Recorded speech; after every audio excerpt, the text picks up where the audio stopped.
আসসালামু আলাইকুম। কৃষি এগ্রো নার্সারির পক্ষ থেকে স্বাগতম। তো আমার ঠিকানা হচ্ছে নাটোর জেলা বড়াইগ্রাম থানা, গ্রাম তালসো কুণ্ডপাড়া। আমি মোহাম্মদ আমিরুল ইসলাম। এগুলো মূলত বাড়ি টু জাতের লম্বা পটলের চারা, কারণ পটলের চারা রোপণ করার মূলত এখন উপযুক্ত সময়। তো যে ভাই চারা সাজাচ্ছে ওই ভাইয়ের সাথে কথা বলবো। আসসালামু আলাইকুম। ওয়ালাইকুম আসসালাম ওয়া রাহমাতুল্লাহ। কি অবস্থা ভাই, ভালো আছেন? জি আলহামদুলিল্লাহ ভালো। এগুলো কি চারা বাদ দিচ্ছেন আপনি? ওইগুলি পুরুষ চারা বাদ। ও, শতকরা 10টা দিয়ে থাকি। শতকরা 10টা দেন, অর্থাৎ 10টা চারা পর পর একটা করে পুরুষ চারা দিতে হয়। আচ্ছা, এই ক্যারেটে কতটি চারা সাজাবেন ভাই?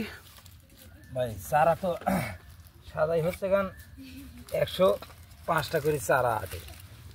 এখন আমরা একটু টাইনি করছি সাজায় 10টা 15টা 20টা এরকম করে দিচ্ছি চারা, যে ক্যারেটে যে থোয়া হচ্ছে। আচ্ছা, এই চারা যদি কুরিয়াতে আপনার 3 দিন লাগে যায়, 4 দিন লাগে যায়, সেক্ষেত্রে নষ্ট হওয়ার কোনো ভয় আছে ভাই? না, পটলের চারা নষ্ট হবে না ভাই। পটলের চারা নষ্ট হবে না?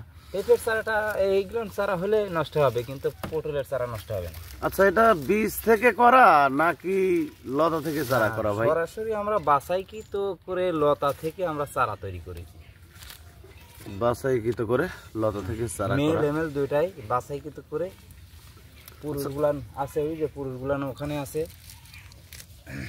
এই সাইডে দেখতে পাচ্ছেন চারা সাজানো হচ্ছে। জি, পুরুষ চারা মেয়ে চারা এবং আলাদা আলাদা করে আমরা চারা তৈরি করি। আচ্ছা, একটা ক্যারেটের যে আমরা পাঠাবো তাতে ক্যারেটের ভাড়া কেমন আসে সুন্দরবন কুরিয়ার সার্ভিস? ভাড়া মাটির ক্যারেট তো ভাড়া একটা বেশি নেয়, 200 টাকা ভাড়া নেয়। 200 টাকা ভাড়া নেয়। আর একটা ক্যারেটের দাম 150 টাকা করে আমরা বিক্রি করি। আচ্ছা, একটা ক্যারেটের ওয়েট কেমন হবে, ওজন? 30 কেজি। 30 কেজি ওজন হবে। 25 কেজি 30 কেজি। আচ্ছা, এই পটলের এখন যদি চারা রোপণ করা যায় তাতে দেখা যায় কত দিনের ভিতরে ফলন আসে আশা করা যায়? ভাই যেহেতু চারার বয়স 3 মাসে হচ্ছে এখন আপনার ফলন আসে, বুঝছেন?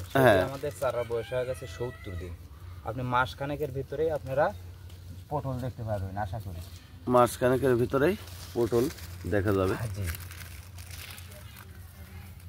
তো ভিউয়ার্স, আপনাদের এখানে তো সারা বাংলাদেশেই চারা ডেলিভারি করতে পারবেন না? এই সারা বাংলাদেশে আমরা চারা আছে। এই সাইডে ক্যারেট দেখতেছি প্রচুর। এই সব ক্যারেটে কি আজকে বুকিং হবে? এই সব ক্যারেটেই মাল আজকে উঠবে। সব ক্যারেটেই মাল বুকিং হবে। তো ভিউয়ার্স, শুনলেন আমাদের কৃষি এগ্রো নার্সারির যে চারাগুলি দেখতে পাচ্ছেন, পর্যাপ্ত পরিমাণ চারা আছে। আপনারা পটলের চারা যদি সংরক্ষণ করতে চান, আমরা সতেজ সবল চারাগুলি আমরা কৃষকের কাছে দিয়ে থাকি। এই যে আমাদের যে চারাগুলি। তো ভিউয়ার্স, আপনারা পটলের চারা সংরক্ষণ করতে চাইলে স্ক্রিনে দেওয়া নাম্বারে যোগাযোগ করবেন। আর আপনাদের কাছে অনুরোধ, ভিডিওটি অবশ্যই একটি লাইক করবেন, শেয়ার করবেন। আসসালামু আলাইকুম।